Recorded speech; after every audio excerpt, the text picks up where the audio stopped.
کی فضیلت۔ شروع سے ہی 10 محرم الحرام اسلام کی تاریخ میں بہت فضیلت والا ثابت ہوا ہے۔ اس میں کئی واقعات رونما ہوئے ہیں، جیسے کہ 10 محرم الحرام کو حضرت آدم علیہ السلام کی توبہ قبول ہوئی۔ 10 محرم الحرام کو ہی حضرت یونس علیہ السلام کی قوم کی توبہ بھی قبول ہوئی۔ حضرت عیسیٰ علیہ السلام کی پیدائش بھی 10 محرم الحرام کو ہوئی۔ حضرت عیسیٰ علیہ السلام کے علاوہ حضرت ابراہیم علیہ السلام کی پیدائش بھی 10 محرم الحرام کو ہوئی۔ جس دن دریا کو پھاڑ کر بنی اسرائیل کے لیے راستہ بنایا گیا، وہ دن بھی 10 محرم الحرام کا دن ہی تھا۔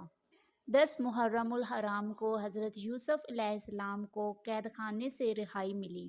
10 محرم الحرام کو حضرت یعقوب علیہ السلام کو بیماری سے نجات ملی۔ جب آسمان سے پہلی بار بارش کا نزول